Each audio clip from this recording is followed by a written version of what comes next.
Pessoal, bom dia a todos, né? Estamos aí na aula do dia 16 de novembro de 2020, né? Pós-feriado aí da Proclamação da República, pós-eleições municipais,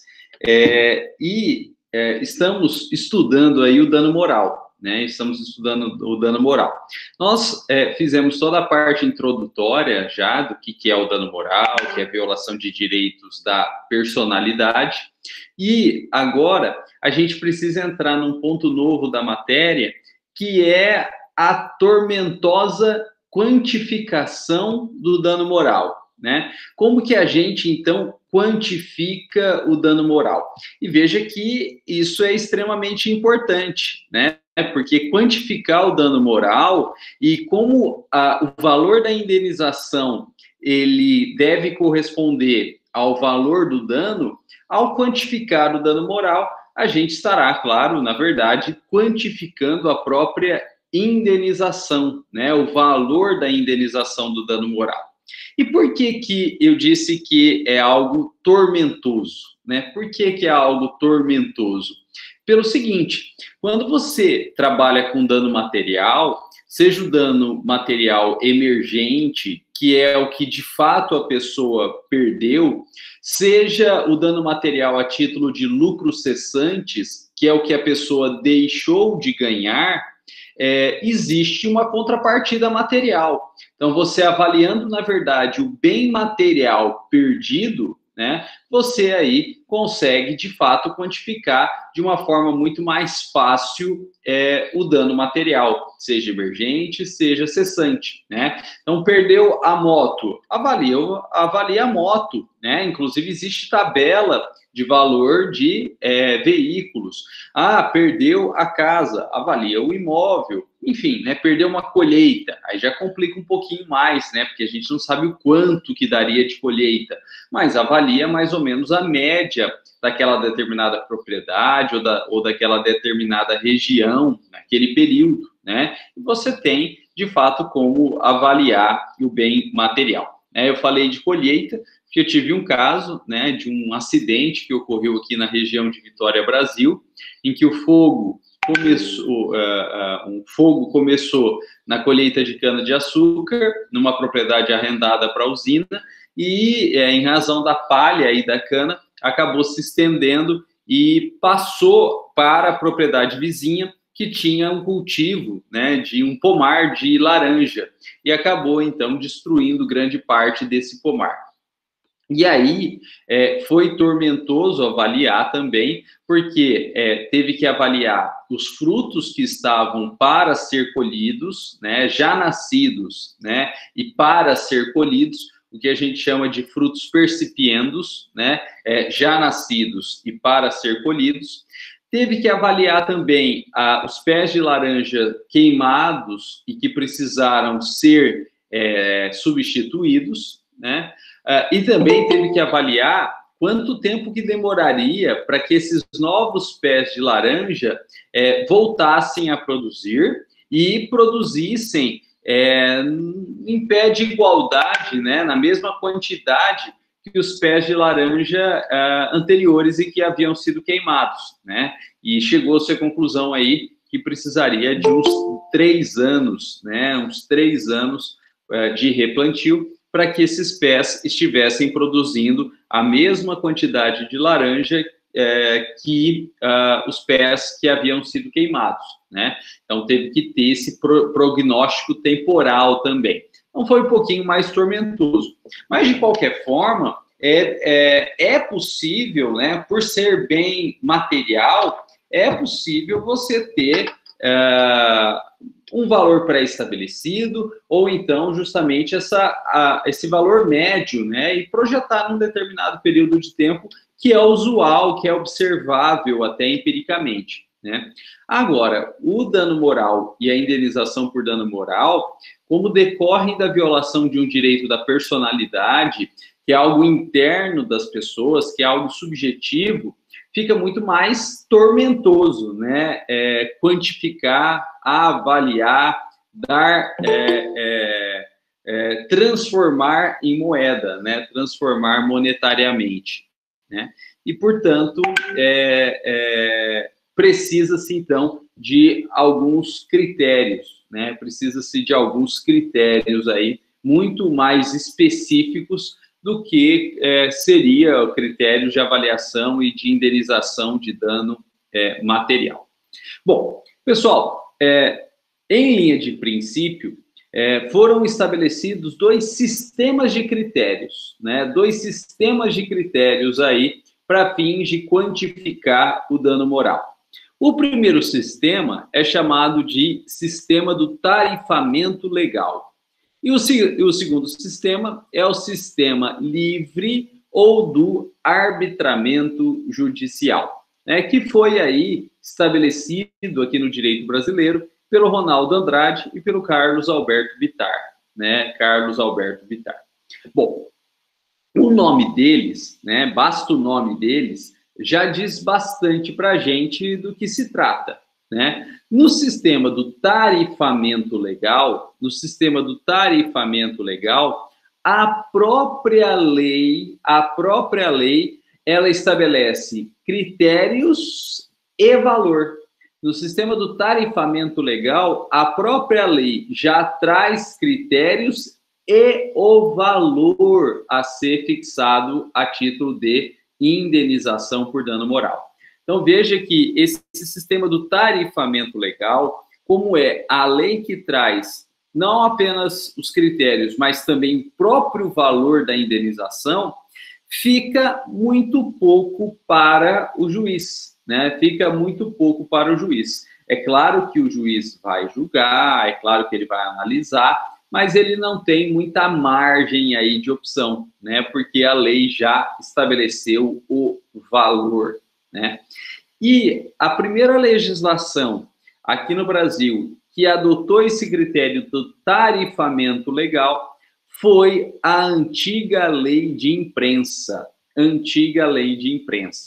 E eu estou falando antiga, né? E não estou colocando nem a numeração dessa lei, porque essa lei ela foi declarada inconstitucional pelo STF na ADPF 130 de 2009, né? A ADPF é a arguição de descumprimento de preceito fundamental, e veja que foi relativamente recente, né? Foi em 2009, né? Então, essa lei, né, ela está revogada.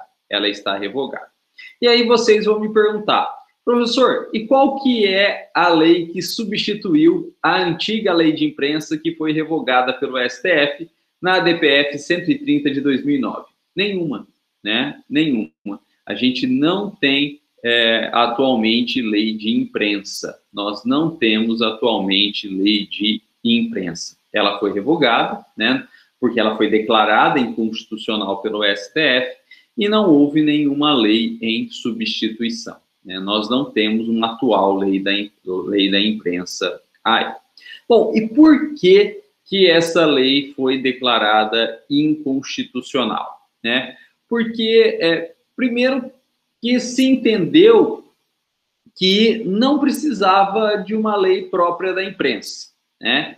Naquele momento ali, se entendeu que não precisava de uma lei própria da imprensa, porque toda a legislação civil e penal, ela se aplicaria para eventuais ilícitos cometidos através da imprensa, podendo se aplicar na seara penal os crimes contra a honra, só que aí praticados a partir da imprensa. Então, em vez de você caluniar, difamar ou injuriar oralmente, diretamente, faria através da imprensa, né? Seja por meio escrito, seja por meio falado, seja por meio de imagens aí, né? Ou mesmo através de portais da internet, era o mesmo crime de calúnia, injúria e difamação. Mudava apenas o meio, né? E claro que, praticada uma conduta ilícita, com ou ainda que sem repercussão na seara penal, mas praticada uma conduta ilícita, no âmbito civil, gera sempre dois tipos de proteção, né? Ou três tipos de proteção, né? Três tipos de proteção. Primeira é retirar do ar, né? Retirar do ar. E, então, poderia, claro, ser aplicada à imprensa, né? Tirando do ar o meio pelo qual foi veiculado a informação, né? E praticou-se, então, esse ilícito. Segundo meio de proteção, direito de resposta, né? Não precisa de uma lei própria aí para dar direito de resposta, né? Isso decorre da própria ideia de manutenção ou volta ao status quo, né? Como era antes. Então, o próprio direito civil garante o direito de resposta. E terceiro, claro, indenizando, né? Indenizando os danos causados, e a gente tem todo o arcabouço teórico, prático, dentro do direito civil, do próprio Código Civil, dispensando aí uma lei da imprensa, né? Então, a lei da imprensa ela foi declarada inconstitucional porque, na verdade, não precisava da lei de imprensa, né? Agora, veja, existe uma diferença muito grande entre não precisar e declarar essa norma inconstitucional. E por que, de fato, na verdade, ela foi declarada inconstitucional? Porque entendeu-se que ela limitava a proteção aos direitos da personalidade à medida que ela tarifava o próprio dano moral, né? Então, um dos motivos base aí, um dos argumentos base para a declaração de inconstitucionalidade da lei de imprensa foi porque ela limitava a proteção dos direitos da personalidade ao tarifar a indenização pelo dano moral. E a gente não pode esquecer, como a gente verificou na aula passada, que direitos da personalidade é o nome que o direito civil dá para os direitos fundamentais. E à medida que você tem, então, uma norma infraconstitucional limitando direitos fundamentais que estão previstos na Constituição, né? E a ideia da proteção do direito fundamental é sempre uma ideia ampliativa, né? Proteger o mais possível e o maior número possível de direitos fundamentais. Essa norma infraconstitucional, ela está, na verdade, violando a própria norma constitucional. E em choque de norma infraconstitucional com norma constitucional, quem cai sempre é a norma infraconstitucional por um critério da superioridade hierárquica, né? E com base nesse entendimento, então, de que a lei da imprensa, ao tarifar a indenização por dano moral, na verdade, ela estava diminuindo a proteção dada aos direitos da personalidade e, consequentemente, aos direitos fundamentais, é que ela foi declarada, então, inconstitucional nessa DPF 130 de 2009. Então, veja aqui, a primeira norma que a gente tinha que trazia o sistema do tarifamento legal, ela simplesmente foi declarada inconstitucional e o principal argumento usado nesse sentido, para isso, foi justamente o próprio tarifamento legal. No entanto, quase 10 anos depois, né, nós tivemos uma nova lei, e essa nova lei, 10 anos depois da declaração, quase 10 anos depois da declaração da inconstitucionalidade da lei da imprensa, ela trouxe novamente um sistema de tarifamento legal para o dano moral. E essa nova lei não foi nada mais, nada menos do que a reforma trabalhista de novembro de 2017. E essa reforma, então, trabalhista de novembro de 2017 acrescentou na CLT todo o artigo 223G, né? Acrescentou todo o artigo 223G. E por que eu falo todo? Porque a gente vai ver daqui a pouco ele é imenso, É muito grande esse artigo aí, né? E ele tem, sim, umas partes boas, que a gente vai ver daqui a pouco, mas ele tem com perdão da palavra, excrescência, que é o 223G, parágrafo 1º, trazendo justamente essa ideia do tarifamento legal. E ao estudar esse 223G, parágrafo 1º, é que a gente consegue entender de fato o que é o sistema do tarifamento legal. No sistema do tarifamento legal e adotado aí agora, atualmente, pelo direito trabalhista, o dano moral na seara empregatícia, na seara trabalhista, ele é quantificado a depender do salário, da remuneração da pessoa, né? E estabelece-se graus de gravidade da lesão moral, e quanto maior for o grau de gravidade da lesão moral, multiplica-se ou adota-se um multiplicador maior ao salário da pessoa, né? Então, graus, danos morais menos graves, multiplica-se o salário da pessoa por menos. E lesões mais graves, multiplica-se o salário da pessoa por mais, por um número maior. Mas sempre vai ter, com base, então, uma gravidade pré-estabelecida, um multiplicador pré-estabelecido e uma base de cálculo, que é o salário da pessoa pré-estabelecido, né? E qual que é a crítica que se faz, né? Qual que é a crítica que se faz?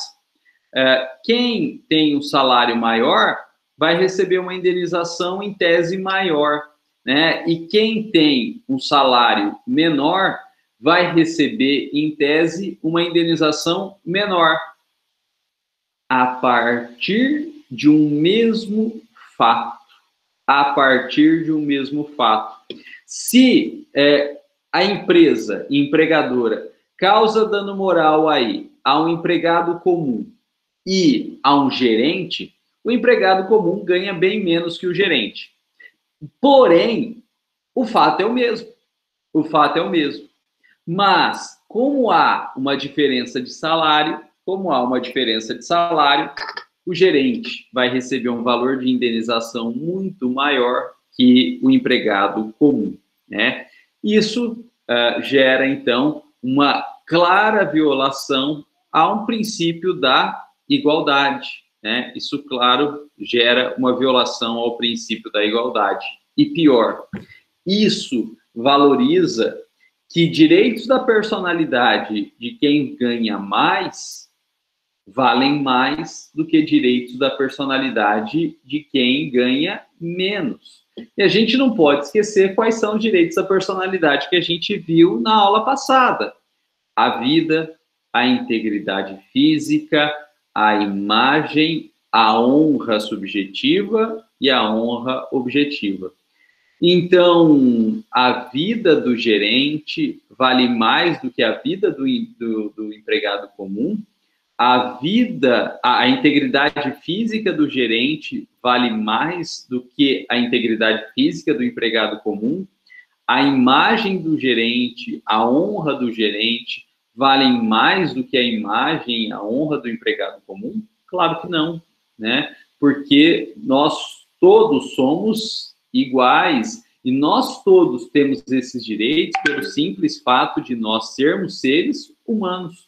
Mas se a gente cria-se multiplicadores e cria-se uma base de cálculo pré-estabelecido, que é o salário, nós estamos chegando à conclusão, ou nós estamos impondo essa conclusão por lei, de que direitos da personalidade de quem ganha mais, de quem tem mais condições econômicas, valeria mais do que direitos da personalidade de quem não tem tanta condição econômica assim, quem ganha menos. Então, é uma discriminação pré-estabelecida na própria lei muito grande, né? Mas é isso que a reforma trabalhista, no artigo 223G, parágrafo 1º, fez. E é essa que eu fiz para vocês, a crítica que a grande maioria da doutrina, inclusive trabalhista, faz em relação a esse artigo 223G, parágrafo 1º, e esse sistema, então, do tarifamento legal. Bom, pessoal, no entanto, apesar de toda essa crítica doutrinária, né, a jurisprudência trabalhista, ela tem empregado, sim, esse tipo de critério, que é um critério legal, né, esse tipo de tarifamento legal no julgamento dos casos. E o argumento usado pela jurisprudência não me convence, né? O argumento usado pela jurisprudência até agora é o seguinte: a lei que estabeleceu, e a lei tem presunção de legalidade e constitucionalidade, então é uma norma constitucional. E se é uma norma constitucional, eu, enquanto juiz, né, tenho que aplicar.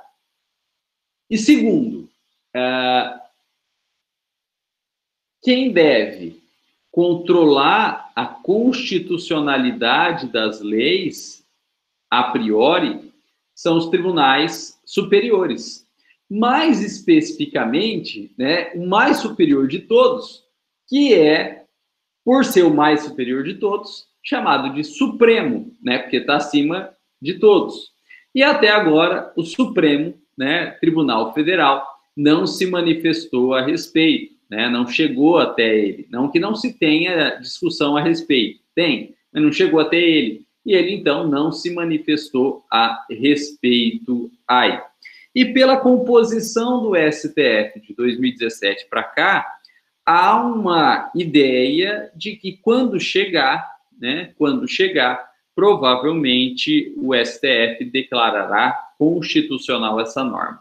Então, juízes e desembargadores, né, da Justiça do Trabalho, né, das varas do trabalho e dos tribunais regionais do trabalho estão, sim, aplicando essa norma. Provavelmente o TST, né, os ministros do TST, ou já declararam ou vão declarar, né, eu não atuo muito na trabalhista, então não tenho essa certeza aí, né, até se tiver alguém que atua na área trabalhista, né, ou trabalha em escritório trabalhista, ou faz estágio na Justiça do Trabalho, se puder elucidar esse ponto para a gente aqui. Não sei se já teve declaração do TST ou não, mas muito provavelmente os ministros do TST vão declarar constitucional quando tiverem essa oportunidade, ou se já tiveram.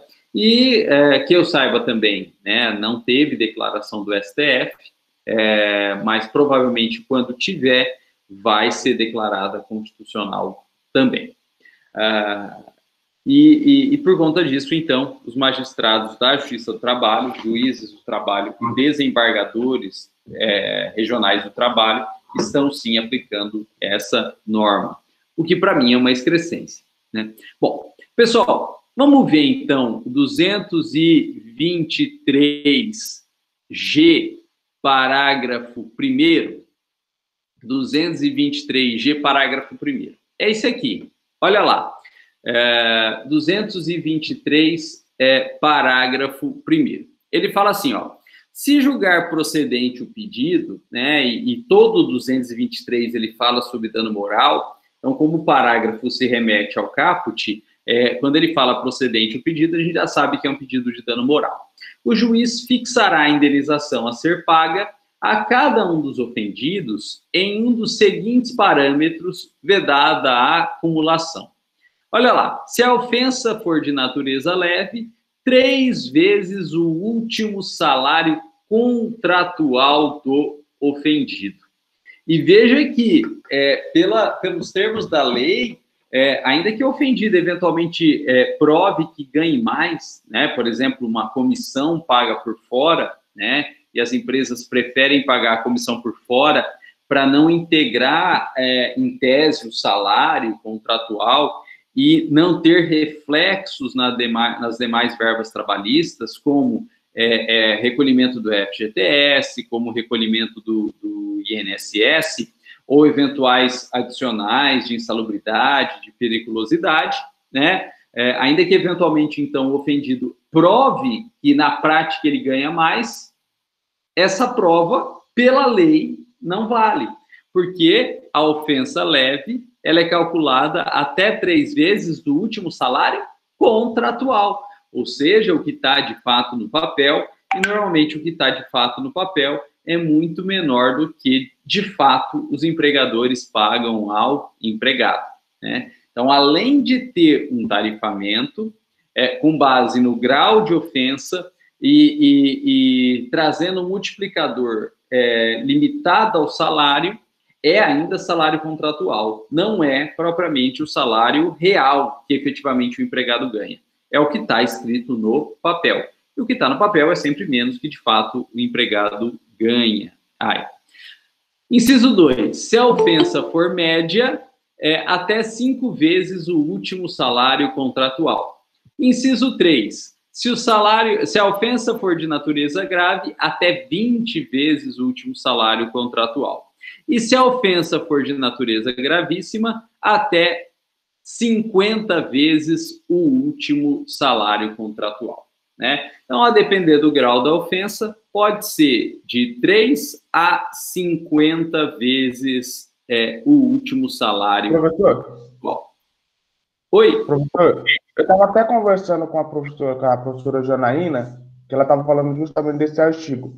E aí nós estávamos debatendo como é que nós vamos classificar uma ofensa como leve, média, grave e gravíssima. Como é que a gente faz essa classificação e como que isso atrapalha a isonomia? Porque, veja, se tem um empregado e o seu patrão vai lá e xinga ele de burro, e ele ganha 2 salários mínimos, e ele vai lá no executivo da empresa que ganha 10 salários mínimos, veja, a ofensa foi a mesma, só que um que recebe menos vai receber menos, e o executivo da empresa vai receber 10 vezes mais.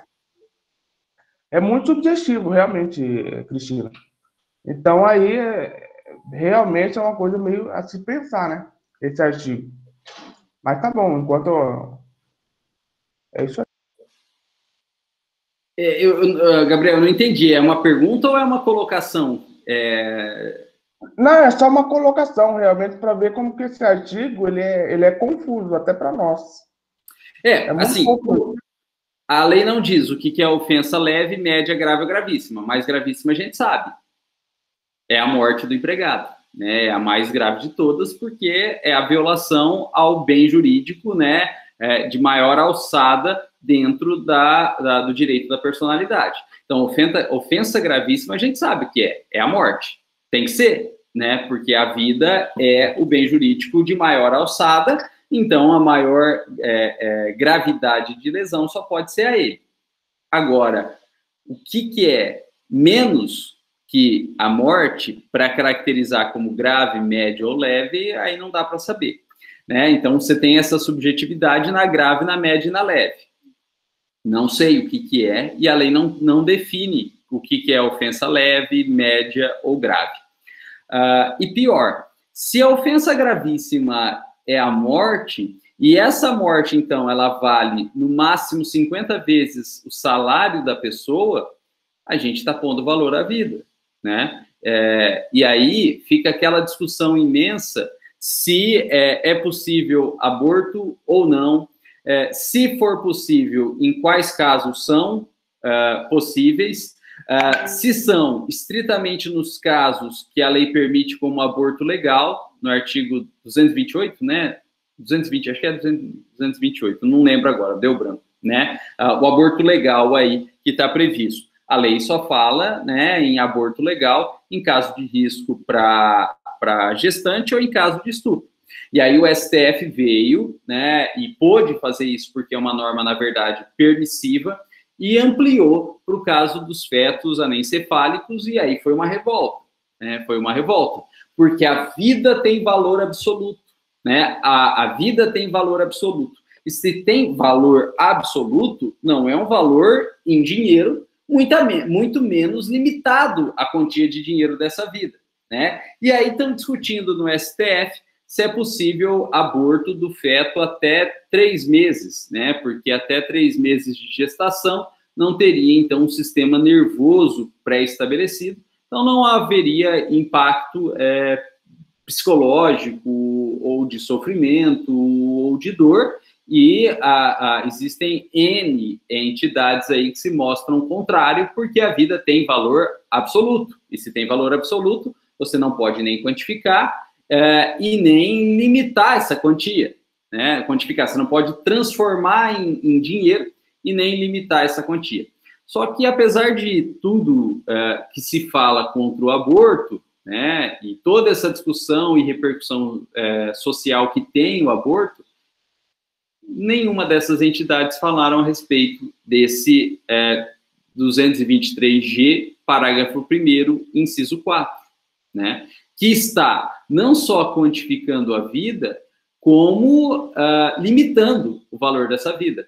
No direito brasileiro, sim, no direito brasileiro, porque existe uma lei falando isso, a vida vale no máximo 50 vezes o que a pessoa ganha. Existe uma lei no direito brasileiro falando isso, que a vida a vida de qualquer um, né, seja brasileiro, seja estrangeiro, que tiver empregado aqui no Brasil, ela vale no máximo 50 vezes do que ele ganha. Se a pessoa ganha um salário mínimo, a vida dela é 50 mil reais. Se a pessoa ganha 100 mil reais, a vida dela vale 5 milhões de reais, né? Claro que 5 milhões de reais é muito maior do que seria uma indenização de dano moral fixada por qualquer outro critério ou por qualquer outro sistema, né, de tarifamento ou de quantificação do dano moral. Mas o direito brasileiro diz quantas pessoas valem, quanto que vale as pessoas, quanto que vale a vida, né? Então, quando a doutrinas, entidades e São N ficam caladas a respeito desse dispositivo e vão discutir com faca nos dentes a respeito do aborto, usando como argumento que a vida tem valor absoluto, e, repito, ficam quietos a respeito desse dispositivo, tudo me soa muito falacioso, né? Tudo me soa muito engodo aí, né? Tudo me soa que a vida, na verdade, não tem valor absoluto, que se quer proteger outro tipo de interesse aí, usando esse tipo de argumento. Então, realmente, eu concordo com o Gabriel, a gente não sabe o que é ofensa leve, a gente não sabe o que é ofensa média e o que é ofensa grave. E concordo, então, junto com a Kit, dizendo que é subjetivo, né? E é realmente na leve, na média e na grave. Mas dizer que é subjetivo em si, ou só dizer que é subjetivo, não basta. É uma crítica, na verdade, muito leve que a gente faz para esse tipo de dispositivo. Porque a gente sabe o que é ofensa gravíssima, que é violação à vida. E quando a gente mantém o inciso 4 no ordenamento, a gente está quantificando e liquidando a vida, no sentido de dar preço, e a gente está limitando o valor da vida, né? Então, isso claramente é incompatível com todo o barulho que se faz na proteção absoluta da vida e toda a discussão, toda a repercussão que se tem no caso de aborto e todo um silêncio fulcral, né, no caso desse inciso 4. Professor. Oi? Desculpa te interromper, enquanto eu estava falando, eu resolvi pesquisar sobre a inconstitucionalidade. Realmente, o TRT, né, lançou uma súmula que declara inconstitucionalidade, inconstitucional o artigo 223G, do parágrafo 1º até o inciso 4º. Que súmula que é, Gabriel? Súmula 48. Vamos pegar? Súmula 48 do TRT? Isso. Pelo menos ele colocou TRT. Será que ele não errou? TRT é Tribunal Regional do Trabalho. Mas o TRT pode fazer controle, né? Pode fazer controle de constitucionalidade. Não pode, né? Desde que ele faça através da cláusula de reserva de plenário, né? Que é a declaração. Acho que foi unânime também, né? A votação. Que TRT a gente tem mais de 30 aqui. Né? Da terceira região, professor. É da 10ª? 48, professor, é a súmula. Não é 42. 48 do TRT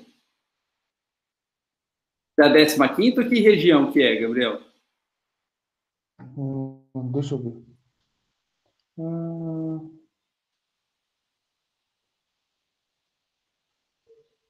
Eu acho que é a 15ª, que é Mato Grosso e São Paulo, não é? É do Mato Grosso. É só interior de São Paulo. A segunda é São Paulo, capital. E Mato Grosso é outro número. É Mato Grosso. Eu não sei, deve ser 444. Eu não sei qual que é o tribunal do Mato Grosso. TRT-MT. Vamos colocar aqui e ver se a gente acha. Súmula 48, TRT da 23ª região.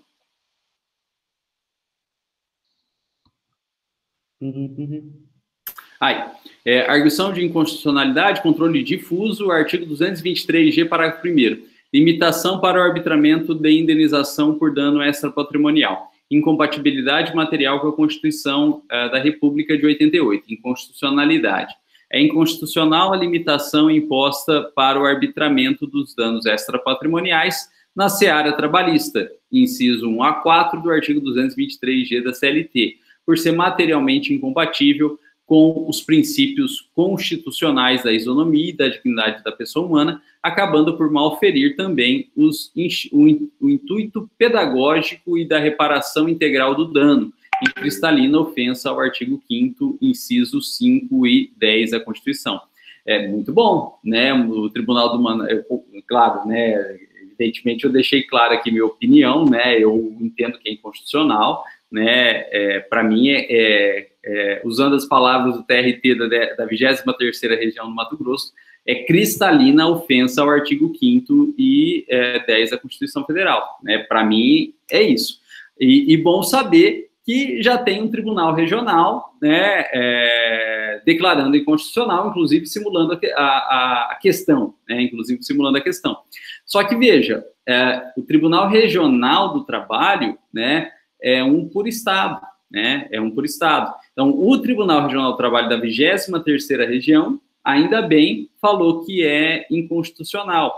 Só que a gente tem vários outros tribunais regionais do trabalho.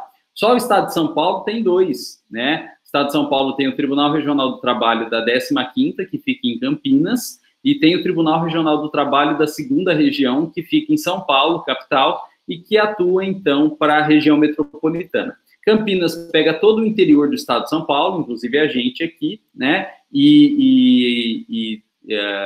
São Paulo, capital, pega a região metropolitana de São Paulo. Então, São Paulo, o ABC, né, Diadema, Mogi, né, aquela região, Poá, Suzano, né, Osasco, fica no Tribunal Regional da 2ª região. Então, na verdade, assim, bom que o Tribunal Regional do Trabalho da 23ª região tenha simulado no sentido da inconstitucionalidade, mas a gente tem pelo menos aí 27 outros tribunais, 27, né, outros tribunais, poder não ficando vinculado a essa súmula e podendo decidir também livremente, né, Então, só vou ficar satisfeito quando os 28 sumularem pela inconstitucionalidade, ou então o TST, né, declarar como de fato inconstitucional, né, TST declarar de fato como inconstitucional. Enquanto os 28 não sumularem, né, e ou o TST não declarar inconstitucional, ou o STF declarar inconstitucional, é possível continuar a aplicação desse dispositivo, que é, na minha opinião, uma excrescência, né? Então, bom saber da súmula 28, mas muito trabalho pela doutrina, né, batendo nesse dispositivo ainda tem que ser feito, né? Vamos ver se a gente acha alguma manifestação do TST. Então, artigo 223G, TST, inconstitucionalidade. Vamos ver se a gente já tem. O professor, tem uma associação dos magistrados também, já entrou com uma AGI também no STF contra esse artigo também. Mas não foi suspensa, né, a vigência do dispositivo, né? Ele está... Não. Ele está vigente. Ó, vamos ver aqui, conjur, indenização baseada em constitucional. TRT da terceira, decisão, ó, 23 de julho de 2020. Então, veja que a coisa está movimentando, né? Decisão aqui de 23 de julho de 2020, TRT 3. Se eu não me engano, é de Minas, o TRT 3. Fala aqui de onde é o TRT 3. Não fala, né? Mas veja, também não fala de súmula também, né? Fala que teve decisão pela inconstitucionalidade. Vamos ver de onde que é o TRT3. É de Minas mesmo. TRT3 é o de Minas, né? Então, de fato, está se movimentando, né? A coisa, a doutrina aí é claramente contrária a esse 223G, né? Mas a tendência, pelo jeito está mudando, né? Julho aqui de 2020, pelo jeito está mudando, mas não vejo o TST, né, e o STF nas atuais composições aí declarando de fato pela inconstitucionalidade. E claro, a insegurança jurídica gerada é muito ruim, né? Porque quem entrou com a reclamação trabalhista e essa reclamação trabalhista transitou em julgado, né? Quem entrou com reclamação trabalhista e essa reclamação trabalhista transitou em julgado e que aplicou, né, o 223G, parágrafo 1º, acabou, né? É até possível pensar numa rescisória quando houver entendimento, mudança de entendimento pela inconstitucionalidade da norma aplicada. Cabe ação rescisória nesses casos. Mas veja que mesmo a ação rescisória, ela tem prazo de ajuizamento, que é prazo de 2 anos, né? Então, se em 2 anos não for de fato mudado esse entendimento, e mudar o entendimento é TST ou STF, não vai caber mais ação rescisória, e a gente vai estar diante, então, de uma coisa soberanamente julgada, né? Coisa julgada é aquela em que ainda cabe ação rescisória, portanto, dentro de 2 anos do prazo do trânsito em julgado. E coisa soberanamente julgada é aquela coisa julgada que está tão julgada, né, soberanamente julgada, porque, na verdade, não cabe nem ação rescisória, já passou 2 anos do prazo do trânsito em julgado. Então, não tem mais o que fazer, né? Toda a reforma trabalhista é de 2017, já faz 3 anos, né? Novembro estamos comemorando, entre aspas, né? Estamos aí com 3 anos, na verdade, de vigência da reforma trabalhista. Então, imagina o tanto de processos que já foram julgados. E a Justiça do Trabalho julga bastante rápido, né, os processos trabalhistas. O procedimento trabalhista é bastante célere. Então, já tem muita coisa julgada, tendo aplicado o 223, parágrafo 1º, 223G, parágrafo 1º, e como já faz 3 anos, muito provavelmente já tem até coisa soberanamente julgada, tendo aplicado o 223G, parágrafo 1º. E, portanto, ainda que mude o entendimento do TST e do STF, essas pessoas aí, que já têm coisa julgada ou coisa soberanamente julgada, não sofrerão influência nenhuma e terão seus direitos da personalidade quantificados pelo direito brasileiro e limitados pelo direito brasileiro, né? Imagina aí, né? Causou a empresa por falta de equipamento de segurança ou por falta de treinamento de alguém. O viúvo ou a viúva recebeu aí 50 vezes o salário da pessoa. A pessoa recebeu um salário mínimo, 50 mil reais. E transitou em julgado, acabou, né? Aí o outro, o companheiro da pessoa, né, que morreu, também morreu. E a família, então, entrou também na justiça, recebeu 50 mil reais. Só que o advogado dessa outra família resolveu recorrer. E aí o processo, por qualquer motivo, ficou mais tempo sem julgamento, ficou engavetado, ficou parado, esqueceram daquele processo. E não transitou em julgado ainda. Aí mudou de entendimento. E aí declaram que R$ 50.000 é inconstitucional. Tem que pagar para aquela pessoa, que é a média fixada pelo STJ em caso de morte, R$ 300.000. R$ 300.000. Então a pessoa recebeu 50, transitou em julgado, não pode fazer mais nada. A outra pessoa, né, a outra família, caso é idêntico, morreram juntos. Só que porque o processo demorou mais, quando foi julgado o segundo processo, ou em grau de recurso foi julgado o segundo processo, mudou o entendimento. Aí outra pessoa, porque demorou mais o processo, porque ficou mais tempo parado, né, o que em tese é algo ruim, a outra pessoa levou R$ 300.000, que é a média do STJ, né, na justiça comum aí, estadual e federal. É justo?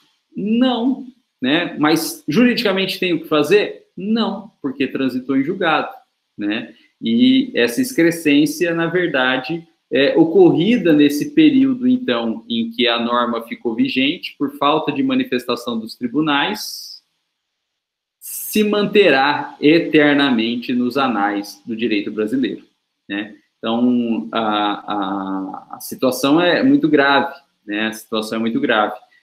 De ter se criado essa norma e, apesar da crítica doutrinária, mesmo antes da entrada em vigor dessa norma, e também porque, apesar de tudo, a norma entrou em vigor e ela está em vigor até hoje, passado 3 anos da entrada em vigor dela, né, da aplicação dela, né. E nesse ínterim, muitos processos foram julgados, transitaram em julgado e até hoje, né, provavelmente hoje, estão com coisa soberanamente julgada, não cabe mais nem decisória, não tem mais o que fazer, né? Então, Professor, Oi? professor, eu não sei se minha pergunta cabe, embora algumas profissões já tenham adicional de periculosidade, no caso da profissão ser mais perigosa, a indenização permanece do meu jeito? Não faço a menor ideia. Por quê? Não é minha área, você vai ter que perguntar isso aí para a professora Janaína, que é a professora de Direito do Trabalho. Agora, veja que se a lei fala em último salário contratual do ofendido, se a gente for seguir o rigor da lei, é o último salário contratual, que é o salário base, né? Então, em tese, esses adicionais aí que não incorporam, porque eles dependem de uma situação fática, né, que é a periculosidade ou a insalubridade em si, apurada aí pelo PPP, né, que é o perfil profissionográfico, não estão abarcadas na base de cálculo, né? Então, pela letra fria da lei, não. Mas como que é de verdade? Não faço a menor ideia. Você vai ter que perguntar para a professora Janaína, que é a especialista na área de direito do trabalho, né? Mas pela letra fria da lei não entra. É só o salário base contratual do ofendido, né? É o que está lá escrito na CTPS, na carteira de trabalho. É só o que está escrito na CTPS. Então, de todos os enfoques, né, todas as óticas e todos os pontos que a gente analisa esse dispositivo, ele é absurdo, né? Ele é absurdo. E como eu comentei, né, no começo, se ele fala em salário contratual, é o que está na CTPS. E aí, a gente sabe que a CTPS fica anos sem atualização, né? A pessoa entrou e está muito tempo na empresa, a CTPS dela está lá registrada no momento que ela entrou, né? O empregador, ele só vai embora, né? Quando mandou o empregado embora, aí o RH liga para ele e fala, traz sua carteira de trabalho aqui que a gente precisa atualizar. Aí vai colocar lá as férias gozadas, vai colocar aumento de salário, vai colocar observações que não tinha para tentar se livrar de eventual responsabilidade. Então, é aí que vai atualizar e preencher a carteira de trabalho, né? Agora, o empregador não vai fazer prova contra ele. Então, se ocorrer um acidente do trabalho, né, e o empregado morreu ou ficou inválido, e não vai, traz a CTPS aqui que a gente vai dar baixa, vai ficar quieto, né, empregado que vai entrar na Justiça do Trabalho de qualquer jeito, que quer indenização pelo acidente de trabalho, a Justiça do Trabalho que vai declarar a forma de eventual rescisão desse contrato de trabalho, se tiver, e quando se reconhece a extinção do vínculo, a própria vara do trabalho que preenche a carteira, né? Então, a empresa não vai fazer prova contra ela mesma, atualizando a carteira de trabalho nesse caso. Ferrou. Teve um acidente de trabalho, ferrou. Às vezes a empresa nem faz o LTCAT, que é o documento que comunica o acidente de trabalho, para não fazer prova contra ela mesma, né? Imagina preencher a carteira de trabalho, deixa tudo quieto, né? Já ferrou mesmo, né? Ele vai entrar na justiça de qualquer forma, a gente se defende lá e a gente tenta diminuir os danos, não do empregado, porque ele já sofreu acidente, né? A gente tenta diminuir os danos à empresa, né? Financeiros à empresa, lá na justiça do trabalho, né? Custo fixo, fazer o quê? Né? Não vamos piorar a situação, não vamos aumentar o dano, não vamos fazer prova contra nós mesmos. Então, essa previsão aí de salário contratual do ofendido é muito ruim, né? Muito ruim. Mas eu não sei te responder, né? Você vai ter que perguntar para a professora Janaína, ela que vai te dar certeza a respeito disso. Obrigado, professor. Que isso. Bom, pessoal, então, o Gabriel trouxe para a gente aí vários dispositivos, né, que mostram vou falar nascente, né, porque se a gente tem uma súmula do 20º do Tribunal Regional do Trabalho da 23ª Região, e a gente tem uma decisão do Tribunal Regional do Trabalho da 3ª Região, né, ainda que numa pesquisa, né, em passant, algo nascente ainda na jurisprudência, né, e que não se mostra ainda tão forte, que é uma pena, né, é uma pena, porque realmente o dispositivo é uma excrescência jurídica. Bom, com isso, então, né, a gente terminou esse sistema do tarifamento legal.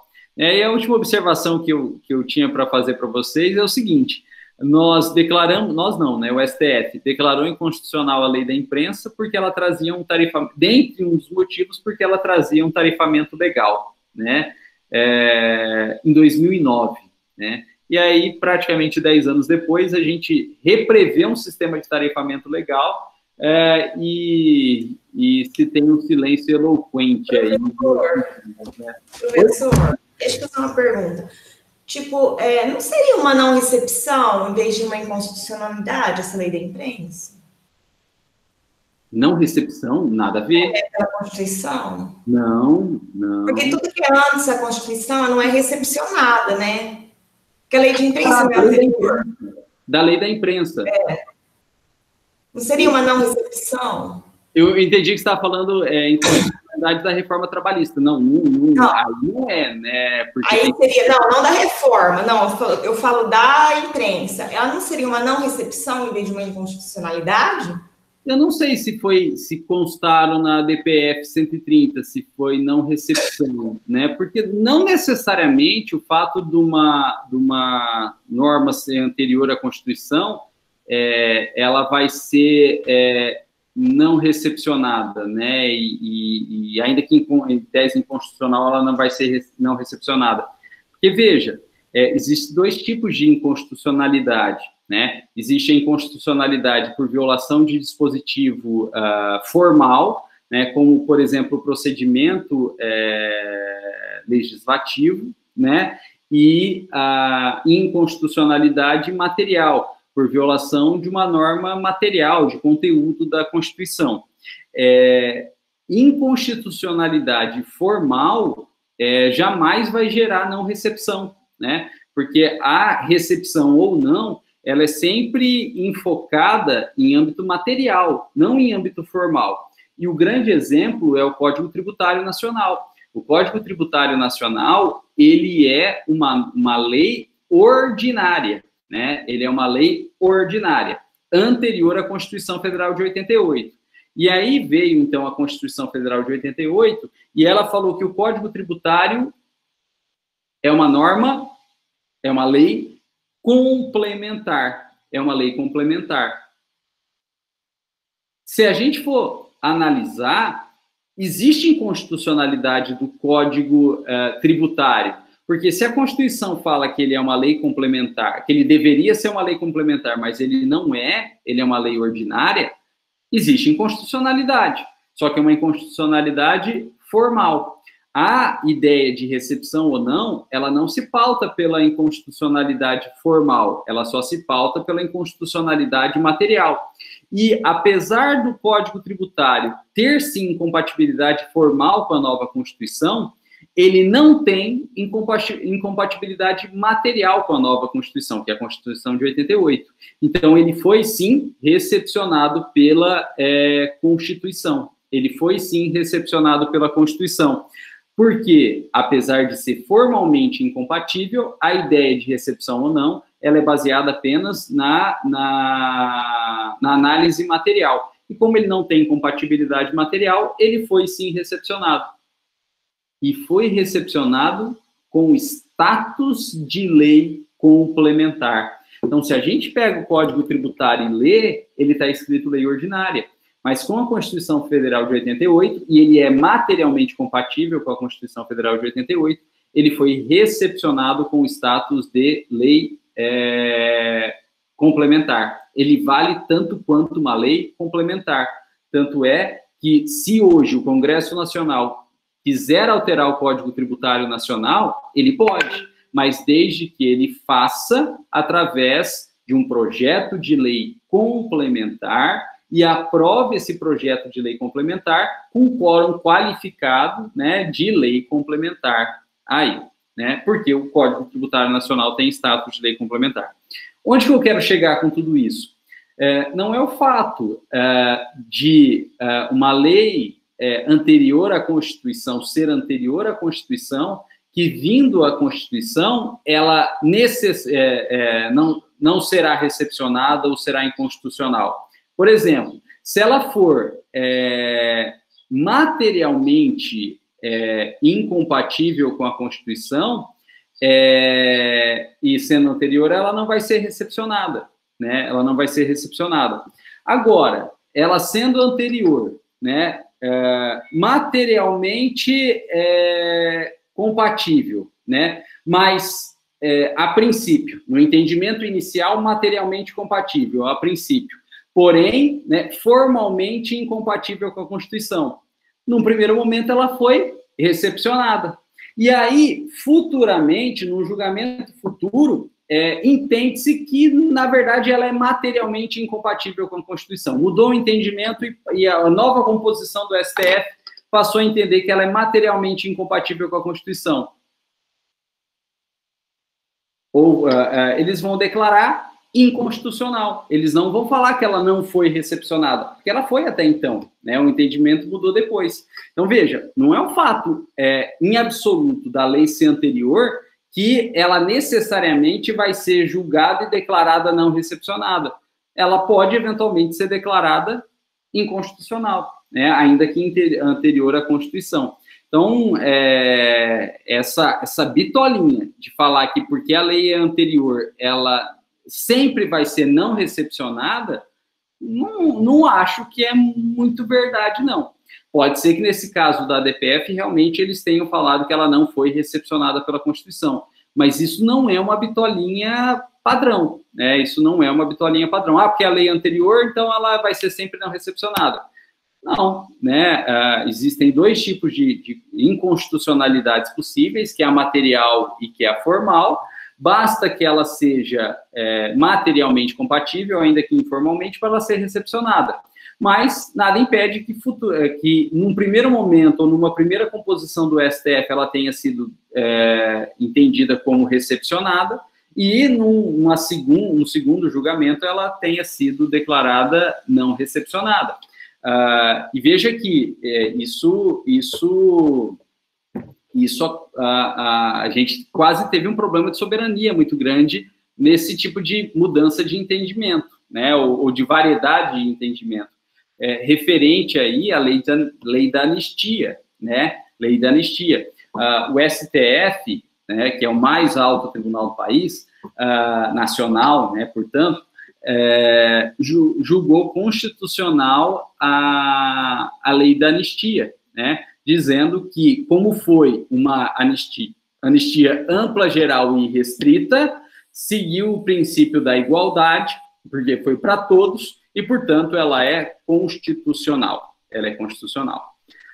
Só que existe um processo internacional a partir desse caso, que ficou conhecido como caso Gomes Lund, né, em que a família de um dos mortos, né, na verdade morto agora, na época, até então era mero desaparecido, né, que então desapareceu e morreu, né, foi morto na guerrilha do Tocantins-Araguaia, moveu contra o Estado brasileiro por violação de direitos humanos na Corte Interamericana de Direitos Humanos, né, aduzindo que o Estado brasileiro, na época da ditadura, fez um cerco aí no Tocantins-Araguaia e matou todo mundo, violando direitos humanos por comissão. E também porque o Estado brasileiro se omitiu. A partir do momento que os familiares das vítimas ajuizaram uma ação de exibição de documento na Justiça Federal contra o Estado brasileiro, para que ele exibisse os documentos que ele detinha dessa operação, e essa ação demorou 20 anos de tramitação, e quando ela estava para ser julgado, os arquivos onde estavam esses documentos pegaram fogo, e aí o juiz federal, então, extinguiu a ação de exibição de documento por perda do objeto.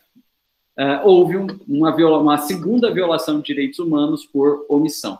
E a Corte Interamericana de Direitos Humanos condenou o Brasil, nesse caso, Gomes Lund, né, e uma das penas impostas foi a criação de uma comissão para apurar a verdade dos fatos, né, que ficou conhecida como Comissão da Verdade, além de mandar peritos forenses para identificar os restos mortais na região do Tocantins-Araguaia, indenizar as vítimas e publicar uma nota de repúdio aí, né, o próprio governo brasileiro atual publicar uma nota de repúdio do governo brasileiro da época e desses fatos. Tudo foi feito, exceto a publicação da nota de repúdio. Então, essa sentença internacional, ela não foi cumprida integralmente até hoje, por falta de publicação de uma nota de repúdio. Tudo que era o mais difícil fizeram. Criação da Comissão da Verdade, né, identificação dos restos mortais, o que foi possível, né, porque já fazia muito tempo, e pagamento de indenização, mas a nota de repúdio não publicou até agora. Né, a Kitty perguntou aí se pegou fogo ou atearam fogo. Né? Ninguém sabe, né, porque se alguém soubesse de fato, seria uma terceira violação de direitos humanos, né?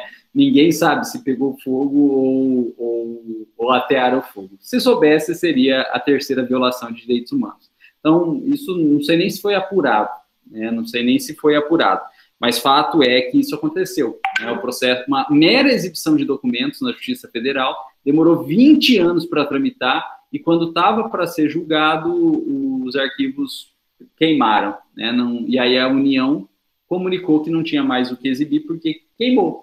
Né? E aí, então, o juiz federal extinguiu a ação por perda do objeto, porque não tinha mais o que exibir. Nesse julgamento desse caso Gomes Lund, a Corte Interamericana de Direitos Humanos contrariou o STF, né, falando aí que a lei da anistia é inconstitucional, né? E pior, né, ela nem usou esse termo inconstitucional. Ela disse que a lei de anistia era inconvencional, né? Inconvencional. Por que inconvencional? Porque, em última análise, violava a Convenção Interamericana de Direitos Humanos, que, por ser uma norma internacional de proteção de direitos humanos, ela está acima da própria Constituição nacionais dos Estados membros da OEA, né? E que compõe a Corte Interamericana de Direitos Humanos. Essa Convenção Interamericana é o famoso Pacto de São José da Costa Rica, né, e que protege os direitos humanos tão ou mais até que a nossa Constituição. Não só o pacto, né, a Convenção Interamericana, o Pacto de São José da Costa Rica, ele sozinho é pouco, mas ele tem que ser trabalhado junto com outro pacto, né, que é o Protocolo de São Salvador. Aí sim você tem uma proteção completa em matéria de direitos humanos na seara da Corte Interamericana de Direitos Humanos, muito maior do que a Constituição Federal Brasileira, né? E aí, então, uma corte internacional falou que a lei era inconstitucional, mais que inconstitucional, era inconvencional. A ideia é que essa declaração de inconvencionalidade constasse do dispositivo da decisão da corte. E decisões de corte de proteção de direitos humanos, elas não precisam ser homologadas aqui no Brasil. Elas valem diretamente, elas valem por si só. Então, na verdade, se constasse essa declaração de inconvencionalidade no dispositivo da decisão, a decisão internacional revogaria a decisão do próprio STF, né? Então, veja que, nesse caso específico, não foi falado nem... O STF falou de constitucionalidade, não falou de recepção, falou que era constitucional, porque seguiu o princípio da isonomia. Aí veio uma corte internacional mudando de entendimento e falando que era inconstitucional e inconvencional. Não falou de recepção em momento algum. Nem o STF falou de não recepção ou recepção, nem a Corte Internacional falou de recepção ou não recepção. Falou de inconstitucionalidade, mais de inconvencionalidade. E é uma norma anterior à própria Constituição, né? Porque a lei da anistia foi um pontapé normativo, digamos assim, para viabilizar a redemocratização no Brasil, né? E nenhuma das decisões referentes a ela se trouxe o termo de... não. Até porque o próprio STF ele não fala em não recepção, né? Eu estava vendo um julgamento esses dias para trás, eu acho que a respeito da... Eu não lembro, acho que foi da própria lei de imprensa, eu acho. Que eles não falam em não recepção, eles falam em revogação. É a nomenclatura que eles utilizam, é revogação. Eles não falam, é recepcionado ou não recepcionado, é revogação. Aí até uma parte da doutrina discorda. Fala assim, esse termo que o STF utiliza é um termo, não seria errado, mas é um termo inadequado. Porque até o próprio relator, acho que foi o ministro Aires Brito, ele falou em revogação da lei, não recepção. Então, a gente que é estudante, a gente tem que ficar bem atento a essas nomenclaturas, porque caso caia na prova, a gente vai se ferrar bonito.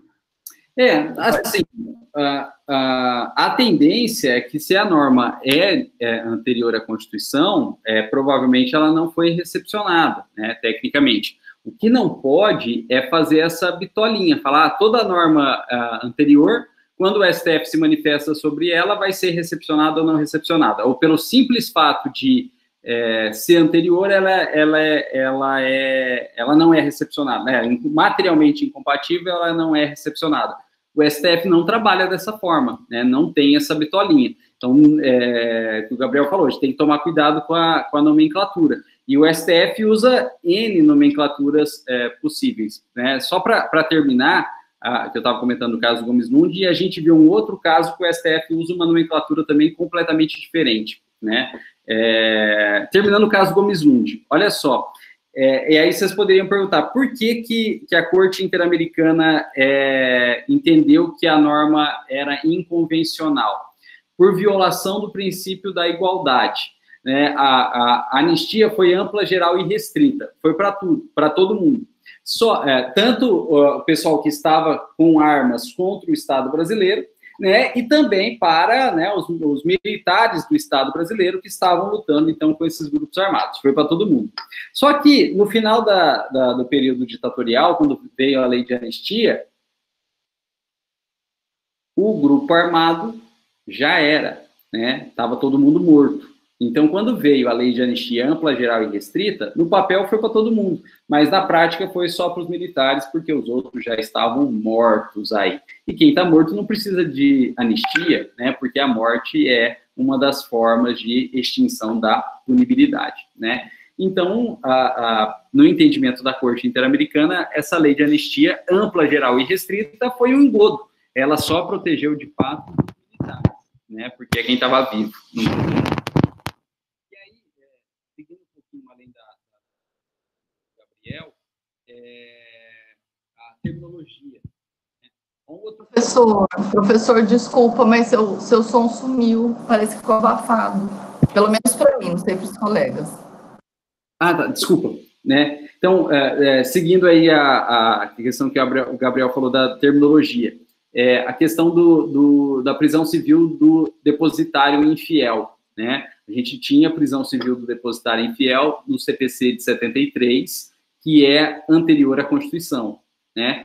E veio na década de 90 o Pacto de São José da Costa Rica, e na década de 90 o Pacto de São José da Costa Rica só permitia a prisão civil do devedor de alimentos. E se só permitia do devedor de alimentos, implicitamente todas as demais estavam proibidas, né? Inclusive, então, a prisão civil do depositário infiel. Só que o Pacto de São José da Costa Rica é do início da década de 90, né? Na verdade, ele é de 67, com vigência internacional. Mas como a gente viveu, né, de 64 até 1988 numa ditadura, o Pacto de São José da Costa Rica, a Convenção Interamericana de Direitos Humanos, ela não foi internalizada até início da década de 90. Né? Então, ela só passou a vigorar internamente, né? Só teve vigência, então, nacional no início da década de 90.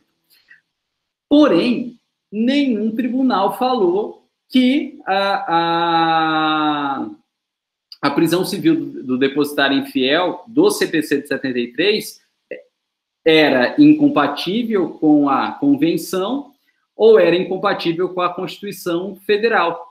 Até que, após a reforma após a reforma judiciária, que foi a emenda 45 de 2004, portanto, praticamente aí 14 anos depois da entrada em vigor, é que o STF foi chamado a se manifestar, e o STF não falou nem que não tinha sido recepcionado, nem que tinha sido revogado, e nem que era, de fato, incompatível, né? O STF criou toda uma estrutura jurídica nova, dizendo que a Convenção Interamericana ela passou a ter status infraconstitucional, e se é infraconstitucional, está abaixo da Constituição. Então, não é inconstitucionalidade, não é não recepção, não é revogação, porque é infraconstitucional, né?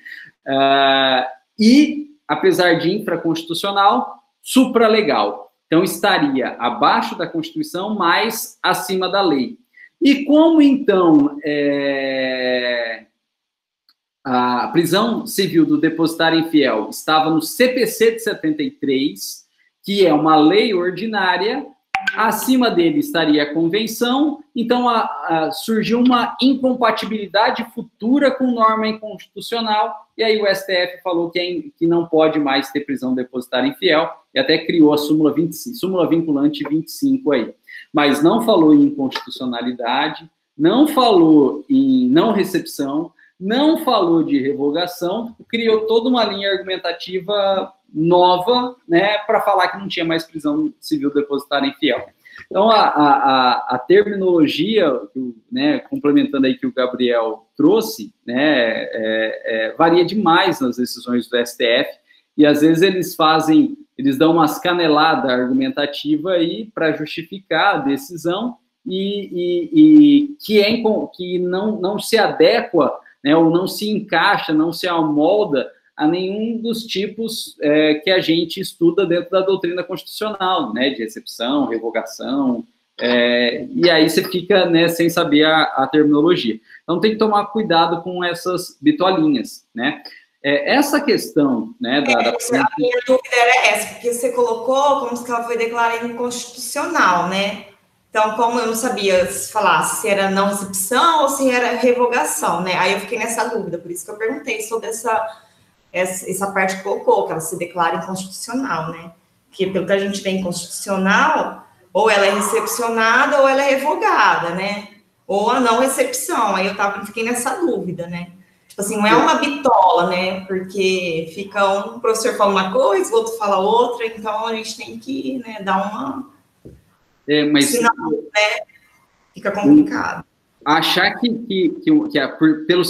pela data, né, que como a data é anterior à Constituição, que o STF vai escrever que ela não foi recepcionada, não tem, né, e não é o fato dela ser anterior que necessariamente vai levar à não recepção, né, então há uma multiplicidade de julgados e de aplicação aí muito grande, né, então, assim, quando a gente didaticamente trabalha com algo, né, e o direito faz isso, né, eu brinco que o direito é a taxonomia, só que a taxonomia na biologia é a classificação dos seres vivos, né, o estudo do direito é a taxonomia dos institutos jurídicos, né, e a criatividade humana não tem limite. Então, a gente tem N institutos jurídicos. E aí, para fins didáticos, a gente vai pegando esses institutos jurídicos ou as decisões e vai agrupando em classes pré-estabelecidas.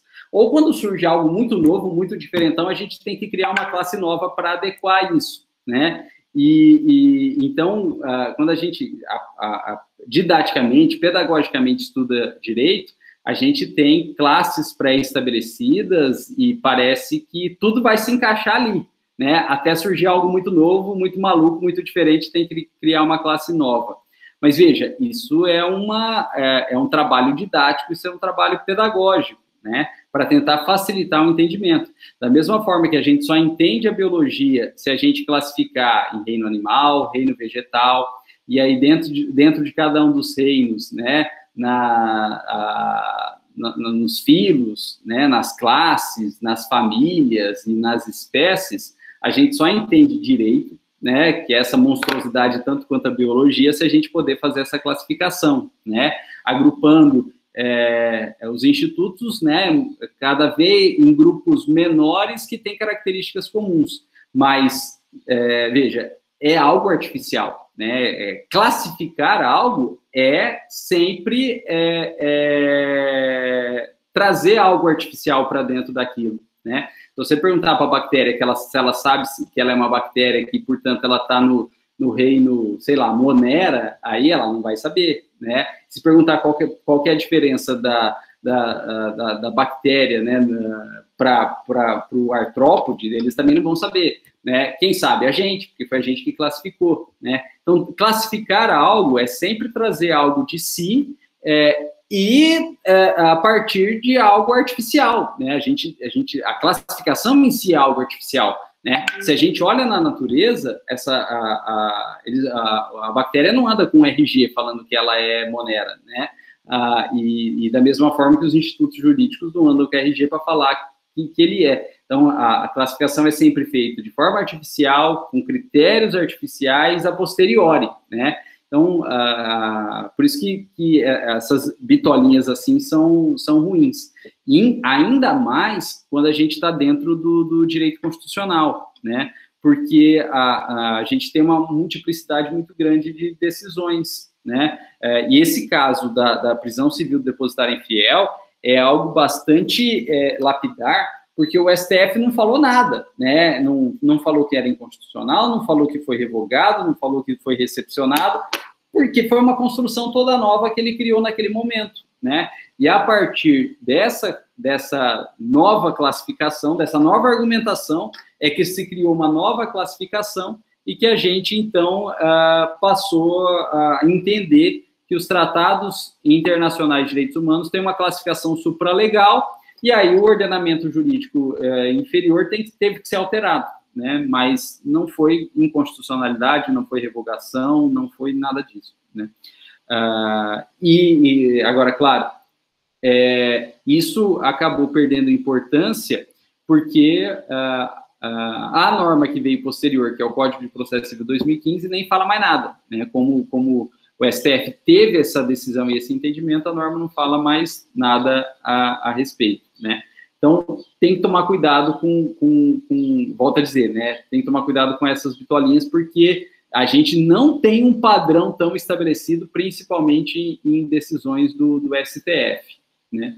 Aqui te colocou ali, Instituto Jurídico e Diploma Jurídico são termos sinônimos? Não, né? Diploma Jurídico normalmente é o dispositivo normativo, né? Diploma Jurídico é o diploma normativo, dentre as espécies normativas previstas aí no artigo 59 da Constituição, né? Então, Constituição e emenda constitucional, normas infraconstitucionais e supralegais, que são os tratados internacionais, apesar disso não estar no artigo 59, porque é uma construção nova do STF, a partir de 2004, normas infralegais, lei complementar, lei ordinária, lei delegada, e normas infralegais, que são decretos e resoluções, né? Então, as espécies normativas são diplomas normativos, né? Mais por esse lado. Institutos jurídicos, aí a aplicação propriamente dita, né? Então, na seara civil, você tem como instituto jurídico a responsabilidade civil, dano material, dano moral, né? No direito civil, direito de família, o casamento, a união estável, né? Então, o instituto jurídico é algo mais específico e até com aplicação mais direta, né? Mais pragmática, né? Então, diploma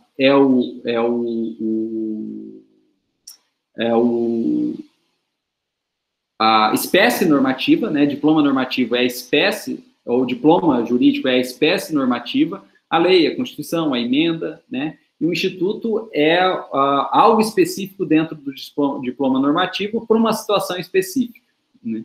Então, é mais limitado aí. Obrigada, professor. Eu sei que eu tenho essa dúvida, não entendo muito bem o significado, agora ficou claro.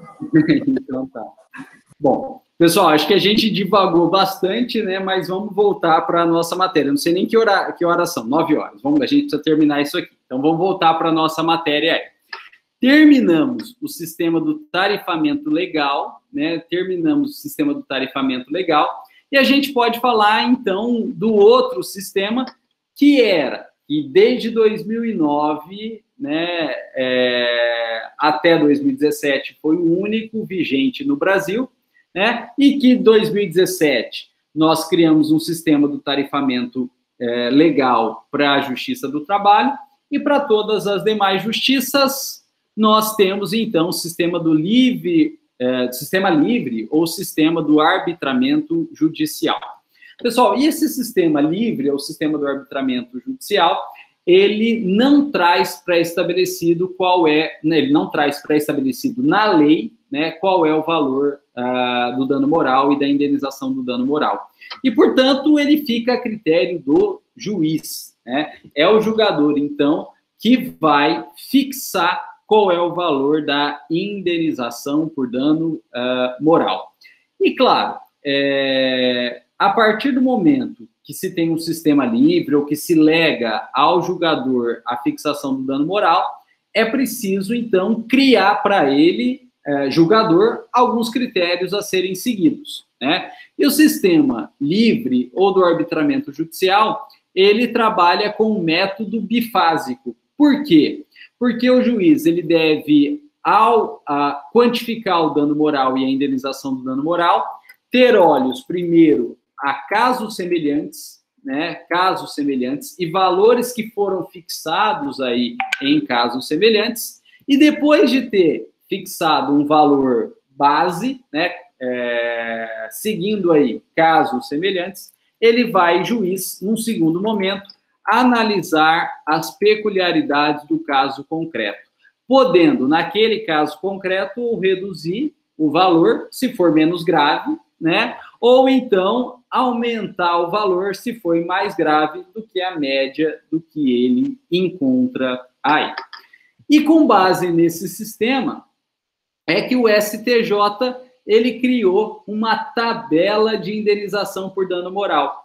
Né? Por quê? Porque se fica ao arbitramento judicial e para arbitrar judicialmente a primeira coisa a ser feita é analisar casos semelhantes, o STJ, então, analisou a média do que ele, STJ, estava fixando, né, em casos semelhantes aí e criou uma tabela.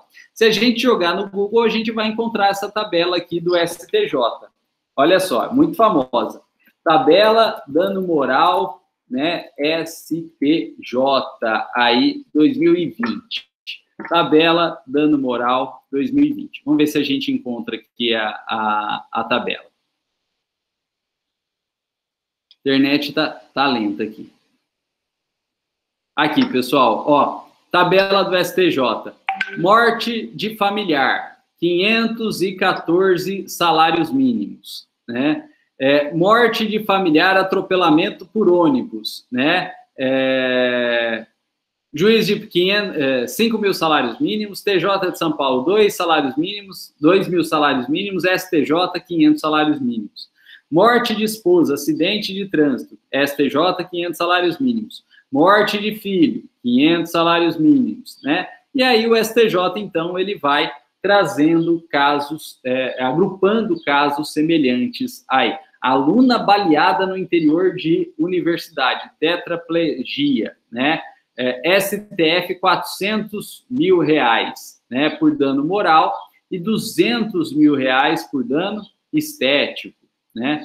Então, a gente tem essa tabela pré-estabelecida. Veja, essa tabela pré-estabelecida, né, ela é pré-estabelecida com base na média dos julgados do STJ. E a ideia disso aqui é orientar o juiz na hora de fixar, no caso que ele está julgando. Porque a ideia do método bifásico é procurar sempre, em primeiro lugar, valores em casos semelhantes. E aí o STJ já fez isso para todos os julgadores, né? Agora, veja, essa tabela é um norte, né? É um norte a ser seguido pelo julgador. Porque, num segundo momento, a partir do método bifásico, ele vai analisar, então, as peculiaridades do caso concreto, né? Do que ele está julgando. E vai poder, então, fixar um valor mais baixo, né, ou mais alto do que aquele que está na tabela, desde que ele, então, justifique, fundamente, com base nas peculiaridades do caso concreto. Bom, só que, usando aí a terminologia que a Kitty trouxe para a gente, isso é bastante subjetivo, né? A forma de controle um pouco desse subjetivismo é a fixação inicial com base em casos semelhantes, ou a média dos casos semelhantes. Porque se você tem uma média de casos semelhantes julgados por outras pessoas ou por outras cortes, você quebra um pouquinho o subjetivismo do julgador, que já é algo mais geral dentro do Poder Judiciário. Mas não deixa de ter subjetivismo aí.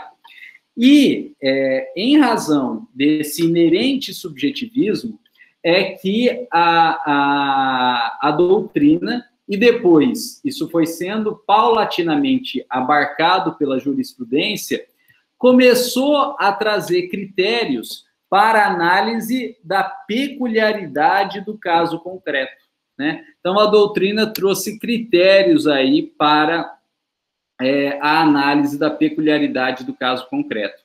E o principal critério a ser usado, então, pelo julgador na análise da peculiaridade do caso concreto é o que a gente já comentou na aula passada, a capacidade econômica das partes, né? Principal critério aí para fins de análise da peculiaridade do caso concreto é a capacidade econômica das partes. De modo que, olha só, a indenização ela não pode ser fixada em valor tal que supere a capacidade econômica do devedor, a ponto de levá-lo à ruína, né? A ponto de levá-lo à ruína. E também analisa-se a capacidade econômica do credor, porque a indenização não pode ser fixada em valor tal que gera, na verdade, um enriquecimento sem causa do credor. No sentido de que, para ele, credor, é vantagem sofrer o dano moral, porque a indenização, em tese, teria um valor tão alto que ele ficaria rico, que ele se sentiria que ele ganhou muito mais do que ele, de fato, perdeu ao dano moral, para que não se tenha, então, um incentivo das pessoas em buscarem, né, o dano moral, né? Ou causarem o dano moral, ou buscarem o dano moral, ou perpetuarem esse dano moral, visando a indenização, uma majoração da indenização, né? Então, dentro da peculiaridade do caso concreto, a gente, então, tem a capacidade econômica das partes, né? A indenização não pode ter valor tal a ponto de levar o devedor à ruína, né? E não pode ter valor tal a ponto de levar o credor a um enriquecimento sem causa, evitando que ele, né, credor, busque o dano moral, né? Evitando que ele busque o dano moral. Pessoal, e esse é o principal critério, então, que foi construído pela doutrina e foi, então, paulatinamente abarcado pela jurisprudência. Só que aqui também veio a reforma trabalhista de novembro de 2017, que acrescentou aí, né, todo o artigo 223G. Nós metemos o pau no parágrafo 1º do artigo 223G, porque ele criou essa tarifação na indenização por dano moral. Só que a primeira parte aí do artigo 223, ela é interessante, né? Ela é interessante. Por quê? Porque a primeira parte do artigo 223 trouxe para a gente critérios objetivos para fins de quantificação do dano moral, que vão muito além da capacidade econômica das partes, né? Então, agora, a gente não tem um mero critério doutrinário ou jurisprudencial. A gente tem, na verdade, um critério legal ou uma gama de critérios legais a permitir que o julgador analise o caso concreto para fins de quantificar o dano moral. Mas veja, mantém-se o critério bifásico, porque primeiro o julgador vai analisar casos semelhantes, com base na tabela do STJ. E depois é que ele vai analisar as peculiaridades do caso concreto, e para analisar as peculiaridades do caso concreto, agora a gente tem critérios, então, legais, né? Critérios legais. E são vários critérios justamente para reduzir a margem de subjetivismo, né? Então, essa primeira parte do 223G, na minha opinião, né, ela é constitucional, né? Ela está completamente de acordo com a Constituição aí, né? O caput do 223, na minha opinião, é constitucional. E ele tem esses vários critérios aqui. Olha lá, artigo 223G, caput, né? Caput. O parágrafo primeiro é ruim, mas o caput é bom. Olha lá, ao apreciar o pedido, o juiz considerará, né? E veja que o caput traz verbo no imperativo, né?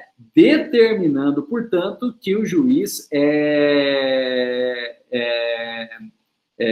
determinando que o juiz considere esses critérios, né? É algo imperativo, é uma ordem que se dá ao juiz. Olha só, esses critérios, eles estão na CLT, então, claro,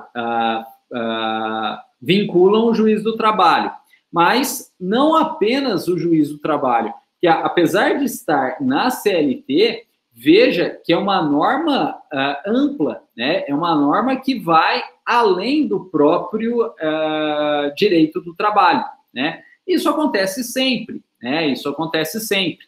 A gente tem aplicações analógicas de normas do direito civil ao direito do trabalho e, claro, por que não, do direito do trabalho agora ao direito civil. E, na verdade, nós temos normas que nem se falam propriamente em aplicação analógica, porque, na verdade, apesar de estar em um diploma normativo, né, numa espécie normativa, ela é uma verdadeira norma geral dentro do ordenamento jurídico.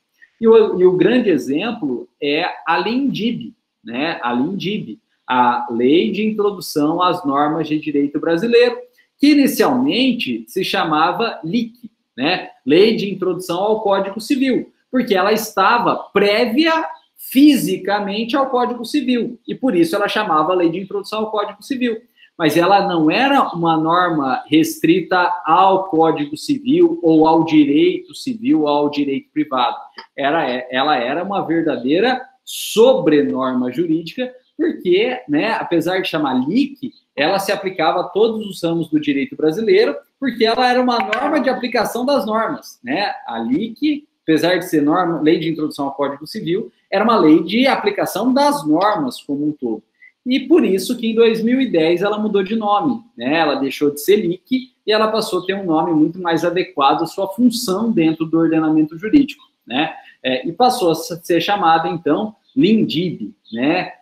Lei de Introdução às Normas de Direito Brasileiro, mostrando esse papel sobrenormativo aí, que ela está acima das demais normas, demais ordenamentos jurídicos, se não fisicamente, mas em questão lógica até de aplicação. Aqui também, né, a gente está diante de um dispositivo que foi acrescentado em 2017 na CLT, mas que, na verdade, tem aplicação para todos os ramos do ordenamento jurídico, que se pautarem aí pela quantificação ou liquidação do dano moral, né, indo além do direito trabalhista. Bom, e ele traz como requisitos, né, ou como critérios aí. Primeiro, a natureza do bem jurídico tutelado. Olha só, se você teve uma violação à imagem, ela tem que ser protegida. Mas a violação à imagem, que é apenas um aspecto da vida do ser humano, né, é menor do que a violação à integridade física ou até a violação à vida, né? E, consequentemente, a indenização por violação à imagem tem que ser quantitativamente menor que a indenização pela violação à integridade física e à vida, né? É óbvio, né? É óbvio, mas às vezes até o óbvio precisa ser dito, né? Então foi muito bom que o legislador resolveu dizer, né? Inciso 2, pessoal, a intensidade do sofrimento ou da humilhação, né? Se foi uma humilhação restrita a um determinado ambiente, ou se foi uma humilhação em rede nacional de televisão, em horário nobre, e aí também vai moldar o tamanho da indenização. Inciso 3, olha só, possibilidade de superação física ou psicológica, né? Se aquela lesão, aquele sofrimento ou aquela humilhação gera um trauma, e tecnicamente trauma só é trauma se é permanente, né? O valor da indenização vai ser muito maior do que algo que é passageiro, né? Algo que foi momentâneo aí, né? A pessoa sofreu uma humilhação, mas superou bem, né? Diferente de um trauma, né? E trauma é redundância, né? Falar que trauma é permanente. Todo trauma é permanente por definição do conceito de trauma, né? Inciso 4. Os reflexos pessoais e sociais da ação ou da omissão, né? Não só o grau da humilhação, mas quantas pessoas foram atingidas, né? E o que aquilo gerou de efeito à sociedade, né? Ofender uma determinada pessoa é uma coisa, ofender um grupo social é muito maior, né?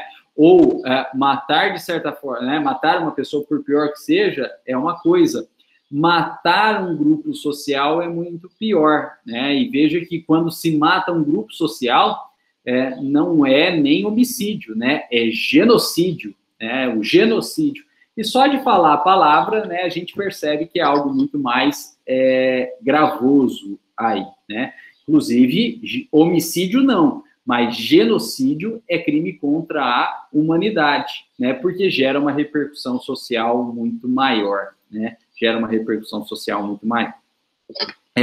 Pessoal, depois, extensão e duração dos efeitos, né? As condições em que ocorreu a ofensa ou prejuízo moral, o grau de dolo ou culpa, isso aqui a gente já tinha, né? No artigo 944, e 945 do Código Civil, né? Mas para toda a responsabilidade civil, né? Ou responsabilidade civil como um todo.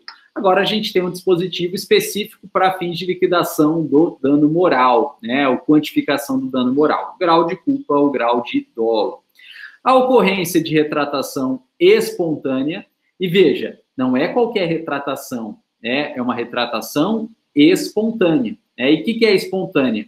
Aquilo que não foi provocado, né? Aquilo que partiu da própria pessoa. Olha que interessante, o dispositivo não fala em tempo de retratação, não fala que tem que ser uma retratação imediata, né? Não fala, né, em tempo de retratação, quanto tempo demorou para que haja retratação. Fala em retratação espontânea. E espontânea é aquilo que partiu da própria pessoa, do próprio autor da ofensa. Não necessariamente de forma imediata, né? Não necessariamente de forma imediata, né? Tem que ter partido da pessoa, não necessariamente de forma imediata. Então, é possível retratação posterior? No direito civil, para fins de quantificação do dano moral, sim. Então, ainda que tenha passado um tempo, se a pessoa vem espontaneamente se retrata, né? É possível aí, não sei se isenção de indenização, mas uma redução do dano moral. Agora, gente, se a vítima já entrou na justiça, né? Se a vítima já entrou na justiça, isso não é mais espontâneo, né? Isso não partiu mais da própria, do próprio autor do fato, né? Do próprio agente lesivo, né? Se a vítima entrou na justiça, a pessoa pode até se retratar depois, né? Mas isso não foi espontâneo. Foi porque ela quer claramente mitigar, reduzir os efeitos aí da retratação. Então, apesar de não se trazer prazo, né? Se houve alguma conduta da vítima, principalmente ajuizamento de processo, a gente não pode falar mais que a retratação ela é espontânea. Né? Depois, o esforço efetivo para minimizar a ofensa. Esforço efetivo para mitigar a ofensa. Né? Que, na verdade, isso já existia como decorrência da ideia de boa-fé, que a gente estudou dentro da seara contratual, né, do Instituto Jurídico, né, do Duty to Mitigate the Loss, né, o dever de reduzir as próprias perdas. Todo mundo tem que agir para reduzir as próprias perdas, né? Inclusive mitigar uma ofensa para diminuir o valor da indenização que aquela pessoa tem que pagar, né? Perdão tácito ou expresso do ofendido, né? Perdão tácito ou expresso do ofendido. Não está escrito do ofendido, mas quem pode perdoar é quem sofreu a lesão, né? Então, perdão sempre do ofendido. Situação econômica e social das partes envolvidas, que antes era o único critério doutrinário e jurisprudencial, capacidade econômica das partes, está aqui. Antes era o único, agora é só um dentre os 12 previstos, né? E o grau de publicidade da ofensa. O grau de publicidade da ofensa.